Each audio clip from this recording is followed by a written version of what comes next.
উপকারটা আমাদের থেকে উঠে যাচ্ছে। এটা আসসালামু আলাইকুম। কিছু কিছু জিনিস আমাদের জন্য জেনে রাখা জরুরি। তো সেগুলোর মধ্যে হচ্ছে যে তিনটি জিনিস যেগুলো মৃত্যুর পর আমাদের উপকারে আসবে। তিনটি জিনিস। কয়টি? তিনটি। এক নাম্বার হচ্ছে সুসন্তান। একটা যদি ভালো সন্তান রেখে যেতে পারেন, ও আপনার মৃত্যুর পরে উপকার আসবে, কারণ ও ভালো ভালো কাজগুলো করবে। তো যার কারণে ওই ভালো ভালো কাজগুলোর কারণে আপনার কবরের মধ্যে সদগায় জারিয়া যাবে। হ্যাঁ। নাম্বার দ্বিতীয় হচ্ছে সদগা। সদগা হচ্ছে যে দান সদকা বলে না, সদগা দিবেন বা একটা গরিবকে সদগা দিয়ে কিছু একটা করবেন। ঠিক আছে, ও যতদিন বেঁচে থাকবে, ওর প্রজন্ম যতদিন বেঁচে থাকবে, আপনার মৃত্যুর পরেও এটা কাজে আসবে, সদগা। তৃতীয় নাম্বার হচ্ছে ইলম, জ্ঞান। জ্ঞান এমন একটা জিনিস, এটা আপনার মানে মৃত্যুর পরে অনেক বেশি কাজে আসবে, কারণ আপনি একটা জ্ঞান দিয়ে মানুষকে যতটুকু কিছু শিখিয়ে যাবেন, ওই মানুষগুলো জ্ঞান মোতাবেক যেই যে কাজগুলো করবে পৃথিবীতে বেঁচে থেকে, সবগুলো আপনার কবরেও কাজে আসবে। ঠিক আছে, যেমন সূরা জুমুরের মধ্যে বলেছে না আল্লাহ পাক রব্বুল আলামিন 22 নম্বর আয়াত। ঠিক আছে, তো জ্ঞান আমাদের খুব কাজে আসে। জ্ঞান না থাকলে আসলে মানুষত্বহীন। ঠিক আছে, জ্ঞান থাকাটা জরুরি, মাস্ট। আচ্ছা, এটা গেল মৃত্যুর পর তিন জিনিস কাজে আসে। এবার আসেন হচ্ছে যে তিনটি জিনিস সম্মান নষ্ট করে মানুষের। আপনি একজন মানুষ, আপনার সম্মান নষ্ট করার জন্য তিনটি জিনিসই যথেষ্ট। তিন জিনিস কি কি? এক নাম্বার চুরি। আপনি যখন চুরি করবেন বা আমি যখন চুরি করব, তখন আমার কিন্তু মনটা, চোখটা, সবকিছু সবসময় নিচু নিচু লাগবে, নিজের কাছেই নিজেকে নিচু মনে হবে। ঠিক আছে, আর আপনার সম্মানও নষ্ট হবে। নাম্বার দুই সগলখুরি। সগলখুরি মানে কি? সগলখুরি হচ্ছে যে কয় যে নুন খায়া গুন গায় না, এরকম আর কি। সগলখুরি মনে করেন আপনারে আমি খাওয়াইলাম, আপনি আমার এই ছুরি মেরে দিলেন। আমি আপনার খাইলাম, আপনারে আমি ছুরি মেরে দিলাম। ঠিক আছে, আপনার অনেক কষ্ট দিলাম আপনাকে, এটাকে বলা হয় সগলখুরি। নাম্বার তিন মিথ্যা। মিথ্যা দেখেন, একটা একটা যদি মিথ্যা বলি না আমরা, আপনি নিজেও নিজের মধ্যে দেখবেন, একটু খেয়াল করলে একটা মিথ্যা বললে ওই মিথ্যাটাকে ঢাকার জন্য আরো 10টা মিথ্যা বলতে হয়, নাহলে ওই মিথ্যাটাকে ঢাকা যায় না। বুঝছেন? এটা হলো একটা মানে মানে একেবারে মানে কি বলবো আপনার প্র্যাকটিক্যাল সত্য। ঠিক আছে, এটা আপনিও দেখছেন, আমিও দেখছি, সবাই দেখছে। ঠিক আছে, এই তিনটা জিনিস হচ্ছে যে সম্মান নষ্ট করে।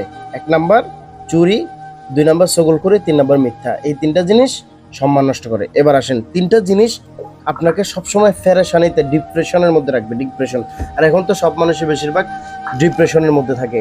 মানে ডিপ্রেশন ছাড়া কোনো মানুষই পাওয়া যায় না, বেশিরভাগ মানুষ ডিপ্রেশন। কে কে?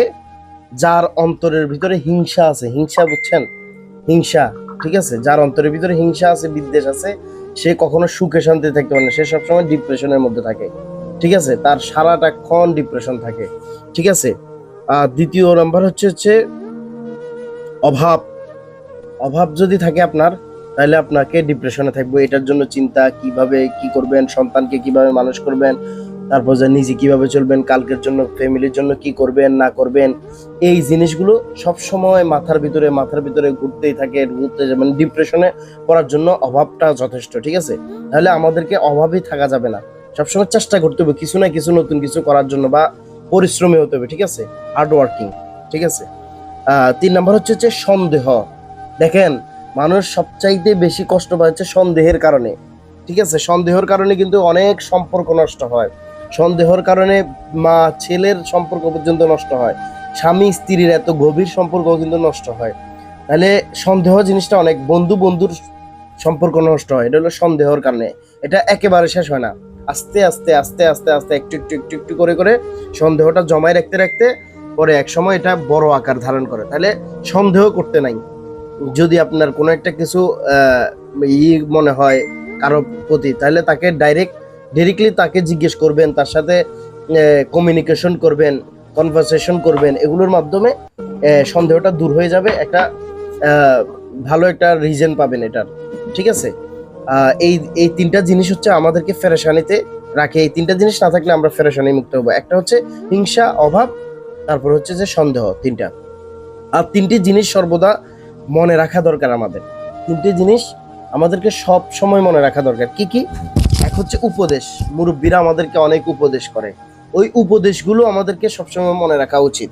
উপদেশগুলো যদি আমরা মনে না রাখি, তাহলে হয় কি, সমস্যা। উপদেশ, মুরব্বীরা আমাদেরকে কখনো খারাপ উপদেশ দেয় না, গুরুজনরা শিক্ষকরা আমাদেরকে কখনো খারাপ উপদেশ দেয় না, ওনারা অবশ্যই আমাদেরকে সবসময় ভালো উপদেশ দেয়। ঠিক আছে, উপদেশ দিলে সেটাকে আমাদেরকে মনে রাখা উচিত সবসময়। আরেকটা হচ্ছে যে উপকার, পর উপকার। একজন মানুষ, আমি বিপদে পড়ে গেছি, তো একজন মানুষ আমাকে উপকার করলো, অনেক মানে কষ্টের সময় বললো যে ভাই আমার 10,000 টাকা না দিলে আমার হয় না, ভাই তুই যদি আমাকে 10,000 টাকা দিতি তাহলে আমার খুব উপকার হইতো। ঠিক আছে, এরকম বললো, তো আপনি দিলেন বা আপনাকে দিল 10,000 টাকা, পরে যখন টাকা দেওয়ার সময় হয়েছে তখন উপকার ভুলে গেছে। ঠিক আছে, বা যে কোনো মাধ্যমে উপকারটা ভুলে গেছে, তাহলে এটা ভালো না।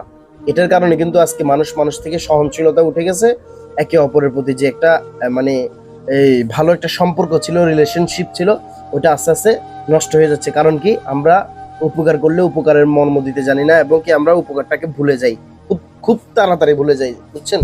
যার কারণে উপকারটা আমাদের থেকে উঠে যাচ্ছে, এটা আমাদের সবসময় মনে রাখা উচিত।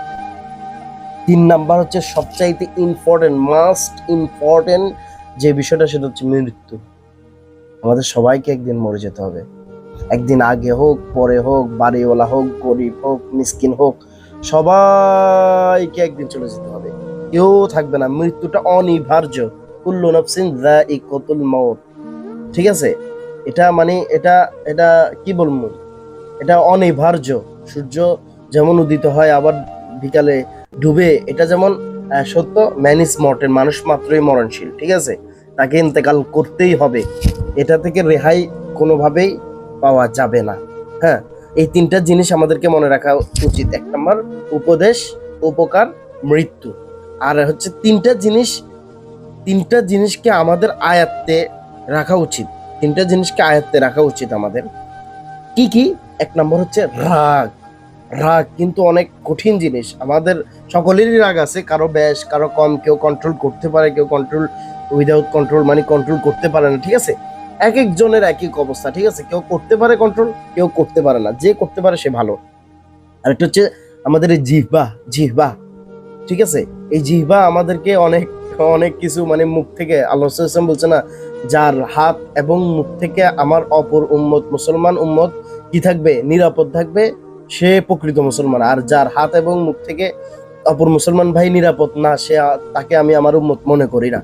সুবহানাল্লাহি বিহামদিহি, সুবহানাল্লাহিল আযীম, আশহাদু আল্লা ইলাহা ইল্লাল্লাহ ওয়াহদাহু লা শারীকা লাহু, লাহুল মুলকু ওয়া লাহুল হামদু, ইহয়ী ওয়া ইউমীতু ওয়া হুয়া আলা কুল্লি শাইইন কাদির।